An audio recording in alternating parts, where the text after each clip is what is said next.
how do you sort of plan it across functions? How do you, continue to give them room of improvement within the role that they have? You need to have those conversations. If the team is that small, you need to have that conversation with the SDR who, is aspiring to become an AE and have a candid chat in terms of where they are today, what are things that they need to do over the next 6 months to reach that point. You have conversations with them while they haven't gone through such situations, but are they observant enough? Have they seen other managers deal with such situations within the org? Right? Have they taken that learning? So the learning need not come from just their experiences. The learning can come from reading about such motions, reading about such processes, observing other leaders. Today's guest is Chaitanya, also known as CJ, sales leader from Chargebee that became a unicorn not so long ago. He's known for his eye for detail, and he's hired over 50 people during his tenure at Chargebee. I could be wrong. Besides creating an amazing culture, Chargebee has done a number of great things, one of which is giving employees a career and not a job. CJ talks about how companies can learn the why, what, and how of creating an internal hiring pipeline to retain people and grow them eventually. He doesn't know that yet, but he's the best boss I've ever worked with. So if you get a chance to work with him, take it in a heartbeat. I welcome Chaitanya to Salespin.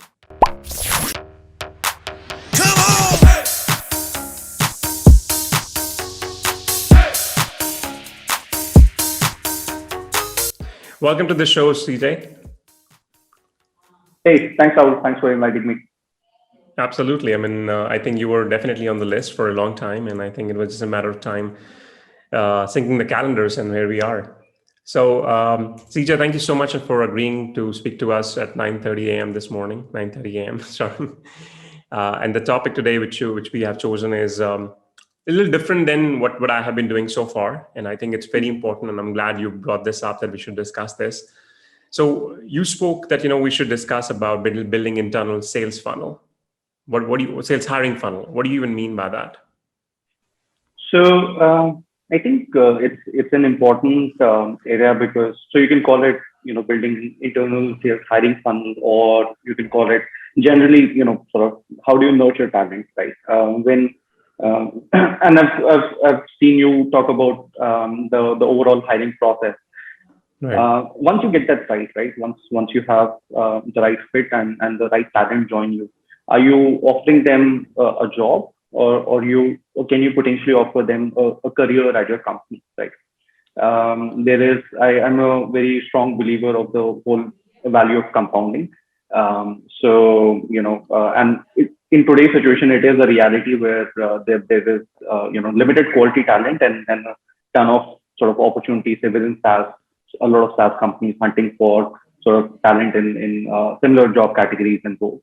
So there is that situation where people join a company and then leave within the first year, or within most people probably within the first 2 years. And how do you sort of create that value of compounding, both for that employee as well as for the org, and how do you ensure that you're giving them a career where they're able to stay within the company, expand in terms of their skill sets and effectiveness, and over a period of time spend an X number of years, could be within the same role? Or how do you sort of create that internal funnel wherein there are different sub functions within sales, and there is continuous movement between each of those functions, wherein people who spend a certain time in a particular role such as LDRs or SDRs, that given an opportunity to move to another role within the sales org, or even in general within the org.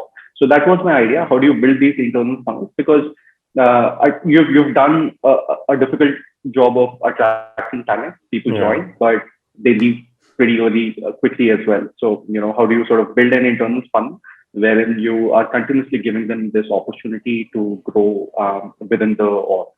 No, that's totally fair. And I think I've been speaking a lot about, attracting the best talent. And I think one thing which we did not talk about so far is retaining those talent. And I'm a big believer of giving people a career, but given my short tenure in most of the companies, I don't think so I've been able to do that in a lot of companies. So what you're saying makes sense. But at the same time, I also understand, CJ, you come from a large organization where it makes sense for you to think that far. And if, let's say, any founder or any of the early stage company leader is actually watching this, they might or might not be able to relate to the idea. Do you agree, or should they be looking at something else?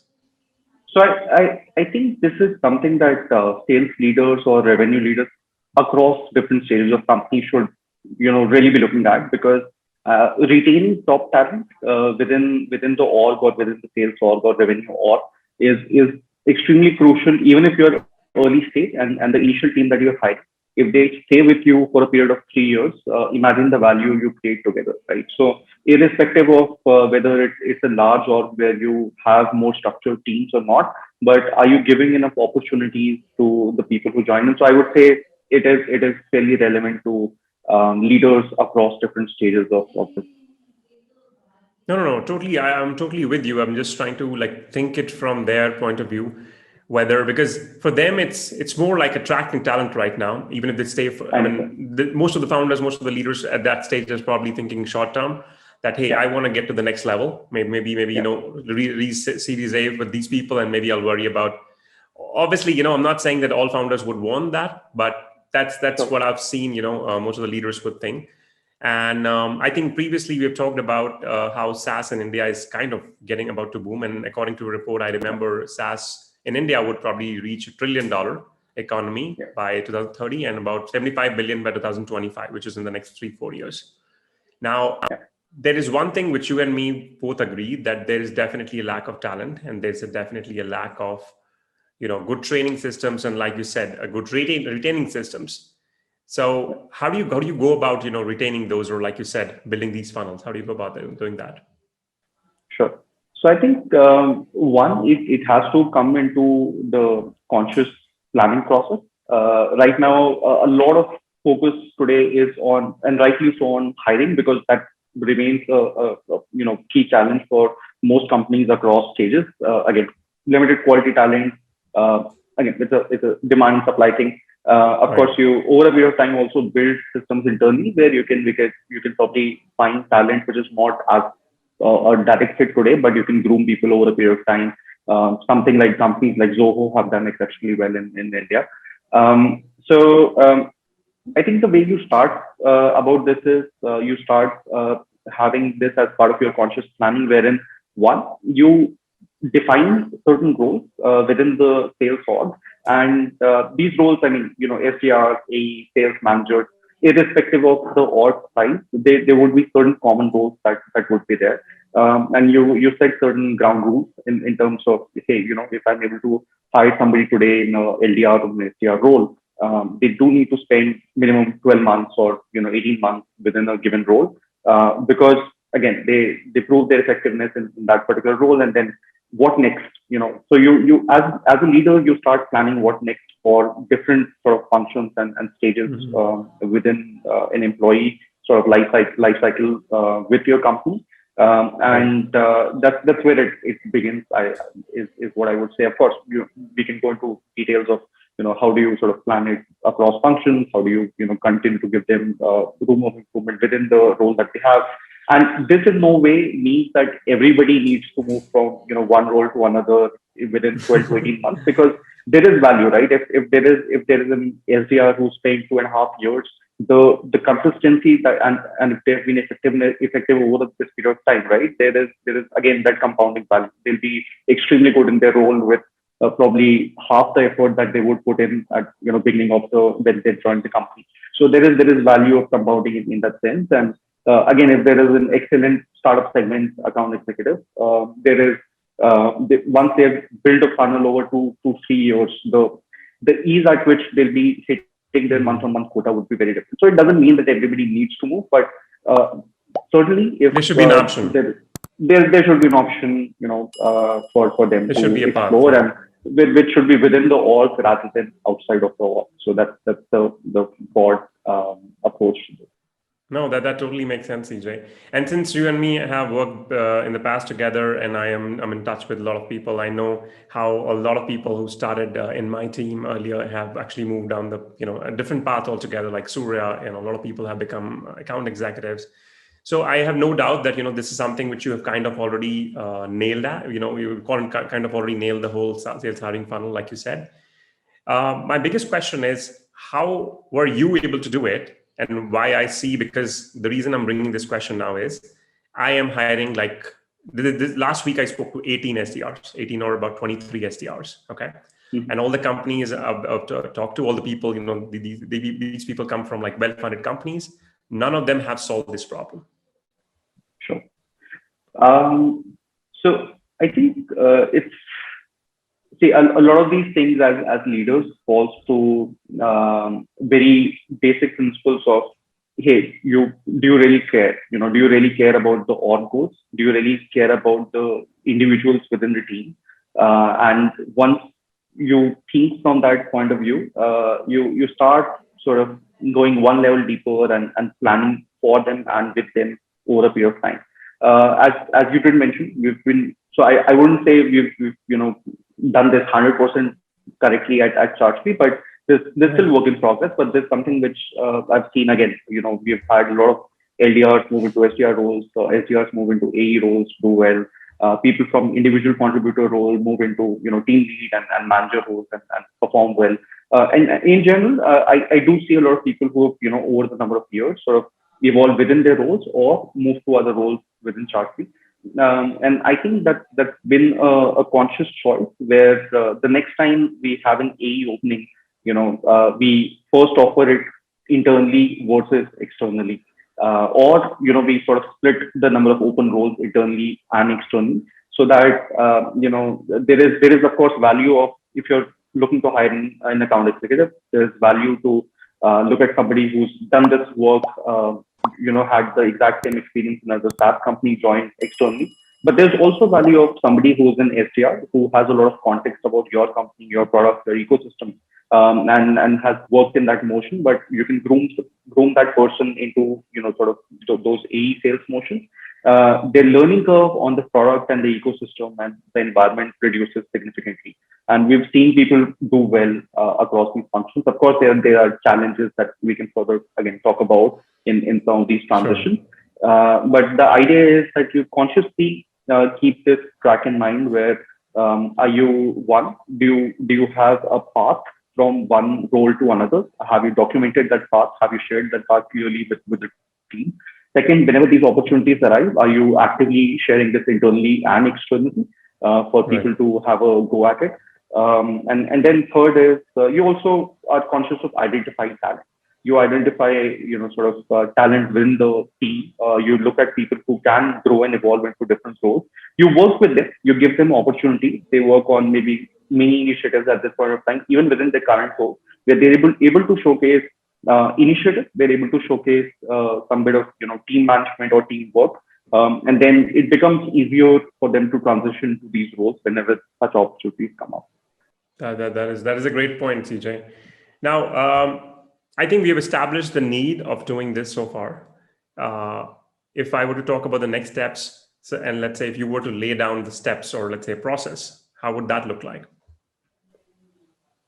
So I think I briefly touched upon the process. So one would be lay the ground rules in terms of who can move between different roles that you have within sales or across different functions. So we've also had people from sales move to partnerships. So a couple of people move from an LDR SDR role to partnerships and they're doing well. A couple of people move to customer success team and they're doing well. So you sort of lay out this sort of base groundwork rules and framework in terms of how and when can this be possible. Second is, and some of the companies do it in various forms, is a bit of talent mapping. So even within the current roles, and it becomes important, right? If you have a really good SDR manager in place, and you don't have a backup in terms of a team lead role or somebody who can fill into their shoes, just for some reason, if that person leaves, that's a business risk for you. That's a continuity risk for you. So you need to have this kind of talent mapping that, hey, if some of my effective people in the team leave today, who do I have as backup, or who can potentially can we look to groom into such roles over a period of time? And there is this beautiful concept of are you over a period of time becoming redundant in your roles as managers, right? So Are you creating enough backup internally, wherein if you want to take up a next project, then there is somebody else who can, take up that position. And this applies more to sort of management to management transitions, and potentially actively looking to make your role redundant into the system. But once such approaches or again planning comes very consciously into how you plan for your, just like the way you create a sort of sales plan and hiring plan for next year when you're looking at projections and things like that. I think it's important to also consider that for a lot of those open roles, we have the ground rules clear. We give those opportunities out and create a process by which people can apply for those opportunities. We take them through the due process, and whoever gets through, we help them succeed in that new role. That is a good point. Now, I think when you were laying down the whole process, you were talking about the need. I am looking at so many challenges. On the top of my head, the biggest challenge would be I'm an early stage company. I probably have 2 SDRs and let's say 2 AEs. And 1 year down the line, now I want to add more AEs because my business is expanding. But at the same time, let's say my SDRs are not ready to become an AE right now, and I don't have the bandwidth, I don't have the resources to train them. And as a business, as a founder, as a leader, it makes sense for me to hire somebody who has done this for a couple of years. He comes in and start producing results in a couple of months, versus taking down the route of where I, out of the 2 SDRs, I promote one, or I start training them to become an AE, which will take a few months, but my business need does not allow that. At the same time, I want to retain the SDR talent as well, because if I don't, the market is such where somebody else will take that SDR to their company. That's the biggest thing I can think of right now. That's a very real challenge, and particularly when there are smaller teams. Of course, once the team size grows to a certain stage where you have 8 to 10 SDRs, and again you have sort of 8 to 10 E's, this transition becomes easier because there is an element of de-risking that happens once there's a broader team at place. I would say it's I think a challenge where you need to have those conversations. If the team is that small, you need to have that conversation with the SDR who is aspiring to become an AE, and have a candid chat in terms of where they are today, what are the things that they need to do over the next 6 months to reach that point. And again, even if you have open roles today, you might have other open roles 6 months down the line. So it is very important that you set the right expectations with the SDR, wherein you're setting them up for success, right? They can get to that role today, or they can get to that role 6 months down the line. But if they're more prepared once they get into that role 6 months down the line, that you are already setting them up for success, and you're clearly communicating this to the SDR. And if they understand and if they know that you're invested into allowing them to build into other roles for the future, they'll stay. And the idea is, if you have 2 SDRs and 2 AEs, and those 2 SDRs are not ready to move into an AE role, I would say, okay, hire externally at this point of time, because it does need a certain bandwidth and investment to groom people into these new roles, and you want to set them up for success.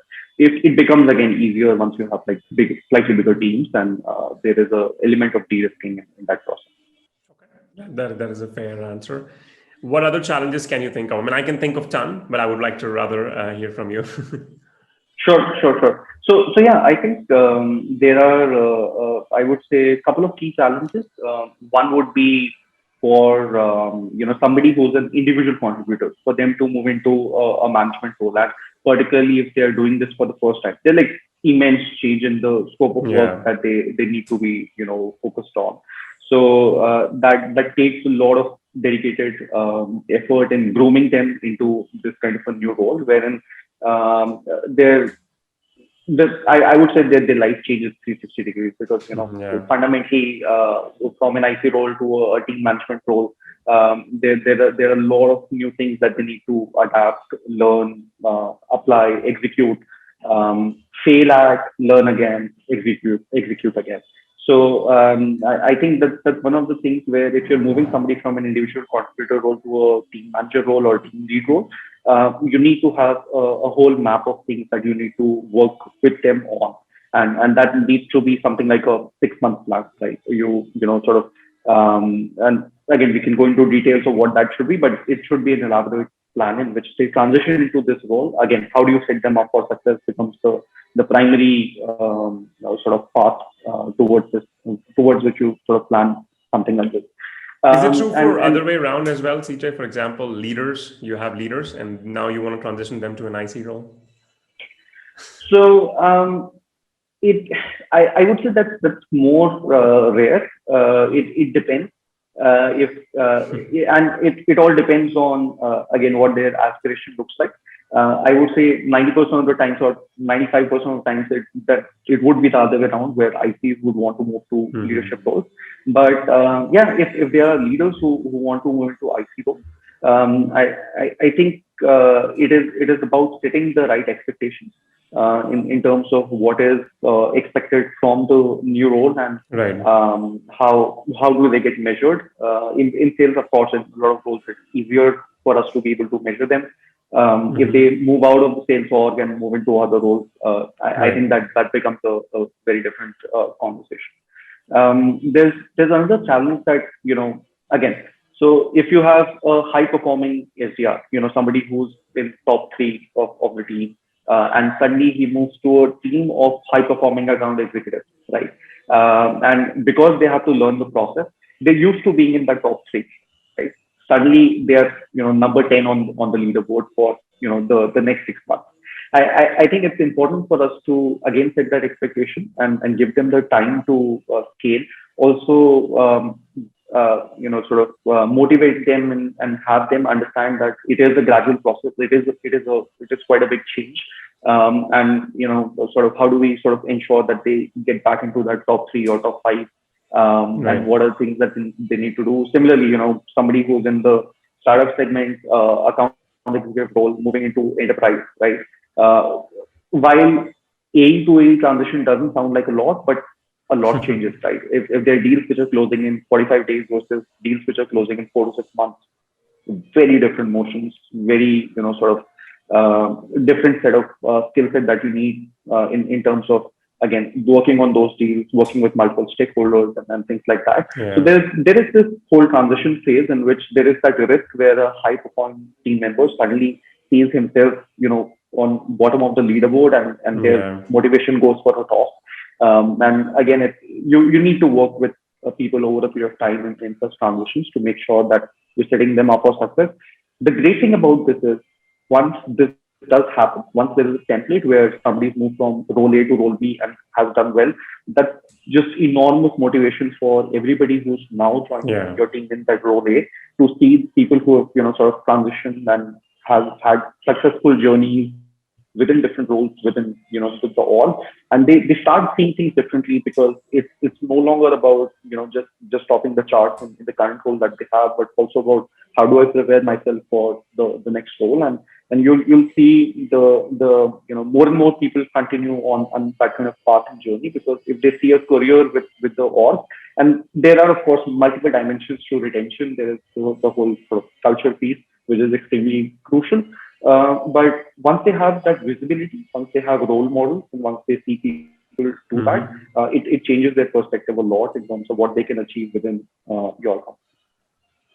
No, that is, I can relate to everything you said because I've seen that when working with you. I do have one major question, and this is something which I wanted to raise for a long time. I wanted to even, in fact, write a whole post about it, which is and this is probably my perspective, okay? I'm very opinionated in this way. And this is something which I learned while doing a leadership training a while ago, where the trainer said this and it made sense, Most of the times we end up promoting people to team leader role because we think that's the only natural path. Even they might or might not be fit for the role. I mean, we think, hey, we are doing our due diligence while interviewing them, checking for the leadership skills when they have not done the job at all, when they have never managed people, and we are judging them on different parameters, whatever we have set. Okay, so we are giving them hypothetical situation, right? How would you manage? And this is their perception of, this is their understanding of how they would do it in the future, right? And based on that, we are making the judgment. And most of the time, the judgment is just based on because we want to retain people and there's no other way out. We want to pay them more.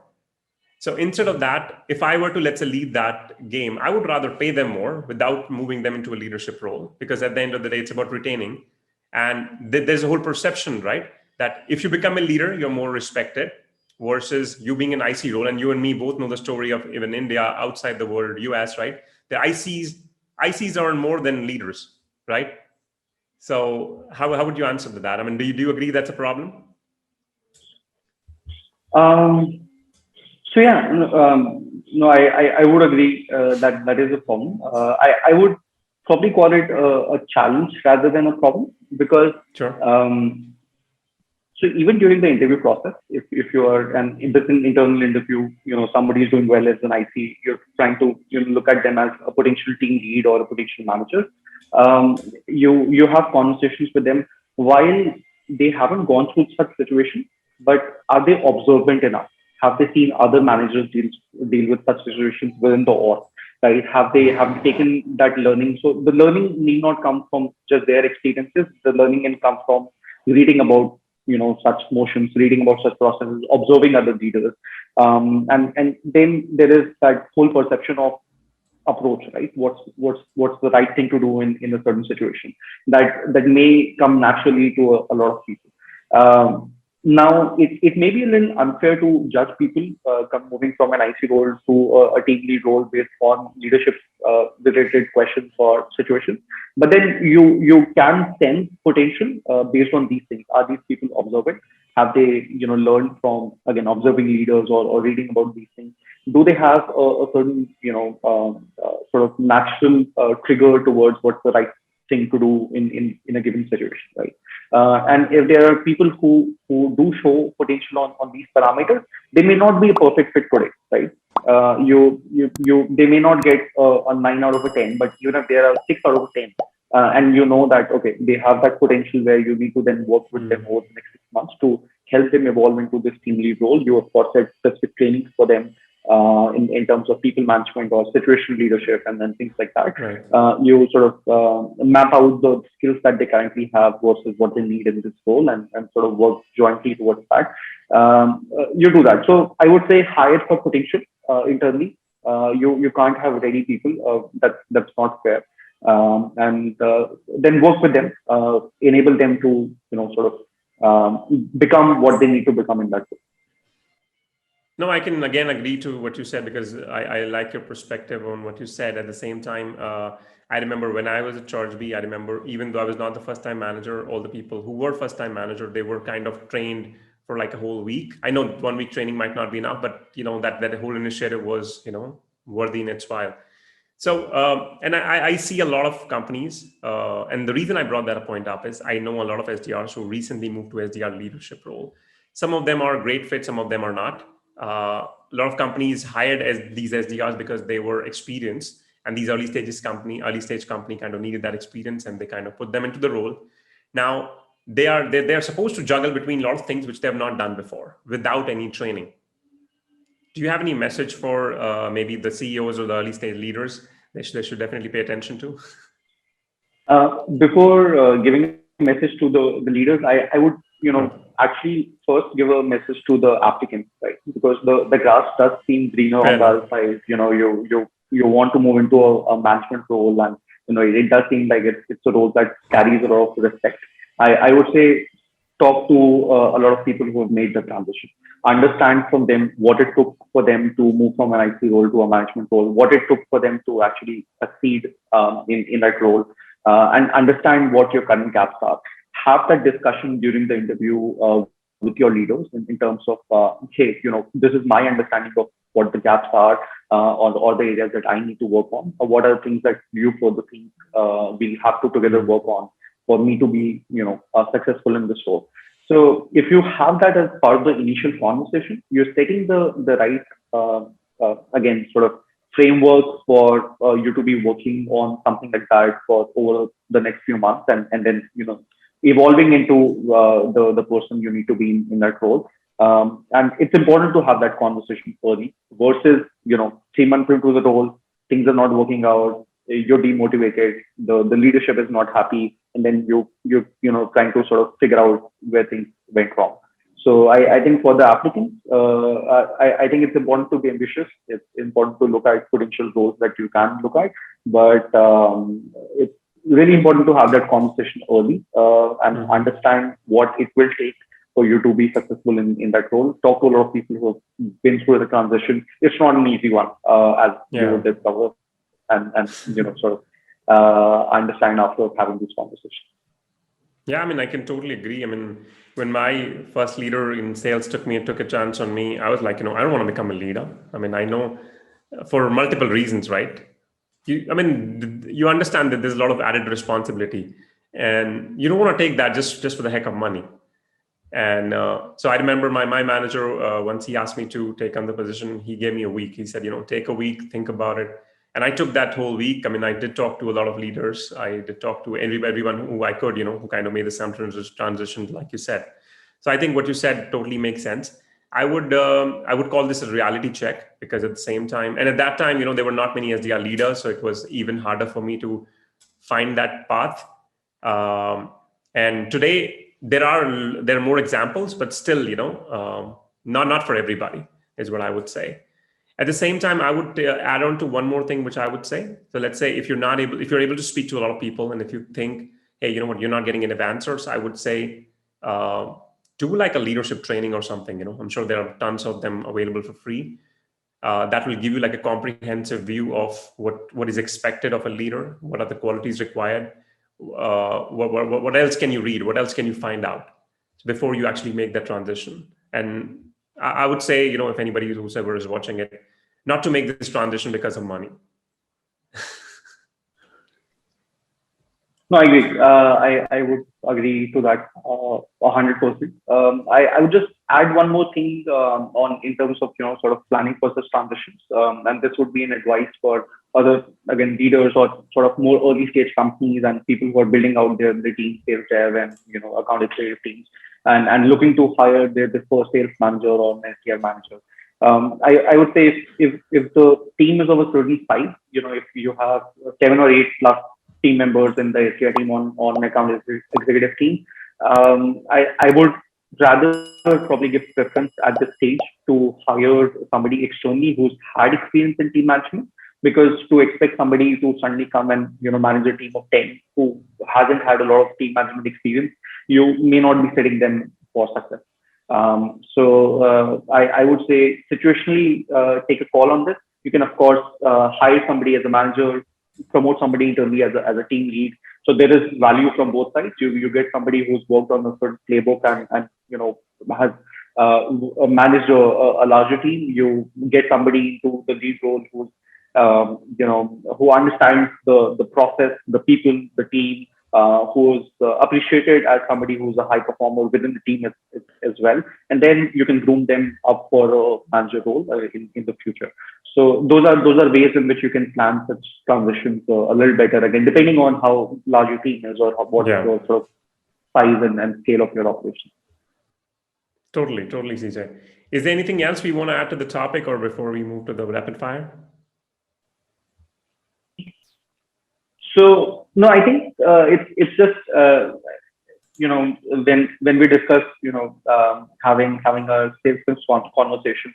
So we've of course worked together on metrics and process, and so there are a lot of things that we could have discussed, and how do we sort of build in process efficiency, how do we sort of scale playbooks and all of that. But I felt this was one of the less discussed areas and topics. Again, the idea is because we are focused so much on just getting the right talent, and it's so hard to do, right? How do you get the talent to join you, right? I think it's also extremely or equally important in terms of, hey, are you giving them a job or are you giving them a career, right? How do you build these internal funnels? Because I've seen the value of that over the last sort of 2.5 years at Chargebee, where we have had some really great people move through different roles, and even within the roles become more effective once you have that kind of approach in place. And I wish a lot of other Revolve leaders or Salesforce leaders good luck in terms of planning this and building this out, because attracting good talent, retaining good talent, again, equally important. Yeah, and I totally agree with you, because I think every company you go to, no company would say, "Hey, we want to give you a career." Every company would say that, but when you ask them, "Okay, what's your plan? How do you plan to do that?" Right? I'm sure you have the plan to reach the next revenue range or raise the next funding, but what's your career plan? Do you have this in writing? And I think that's Yeah. where Chargebee has done a great job in putting everything in writing. Hey, once you come, here's the career path going to look like. Here are the examples. Here are the people you can talk to, right? So you have that playbook already working for you. So great, yeah. Are you ready for the rapid fire? Yeah. Let's go. Okay. You have to start a company today. Choose one person in the whole world as your co-founder. Okay. Elon Musk. I knew that was coming. I seriously knew that was coming. Okay. One piece of advice you would give to your 16-year-old self. Um, yeah. Okay. I would say stay centered. Again, there'll be ups and downs. You'll you know you'll see highs and lows. And naturally as you do so. If you're able to continuously stay centered, where again you learn from the lows, and so not get too excited about the highs, and understand that it's I talk about this to everybody in the team, right? A good month in sales is a good month if it's followed by another good month, and the beauty and the challenge of sales is that things start at zero every time. So that's the same with life. If you can stay centered and sort of treat different situations in that way, you'll do well. Okay. One thing from your bucket list which you know you will never be able to achieve or never be able to finish. Okay. Interesting.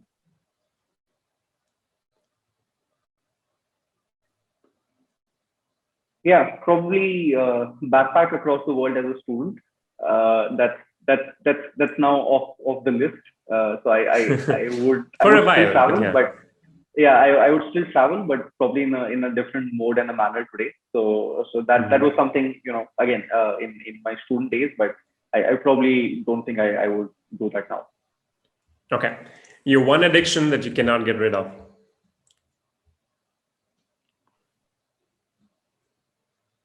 Okay. I I would say music and music of a certain kind, because that's something which it gets stuck in my head for days, and I am somebody who, if I like a particular track, or these days more of Indian classical music and instrumental music, I would just play that for 1,000 times. So over the next sort of few days, I would play that daily, and yeah, I would it would just sort of be something that I'm addicted to for a long period of time. So I would call that. Awesome. Last one. Your one accomplishment you're super proud of. Um, so I would say enabling people. When I look at my last sort of 11 plus years in different startups, and I see the people that I've worked with, and I see their success today. I think that's something I'm extremely proud of. I can totally agree. Thank you so much, CJ, for coming on the show. Really appreciate it. Thanks, Rahul. Thanks, Sam. Thanks for inviting me. It was fun. Thanks for watching this video. If you liked the video a teeny tiny bit, would you like the video, subscribe to the channel and tell me what you liked? Throw your best insult at me if you did not like any part and you would want me to improve. I promise you will not offend me. Seems like too much work, right? Let's start with subscribing and let me know in the comments what I should cover next. Thanks again.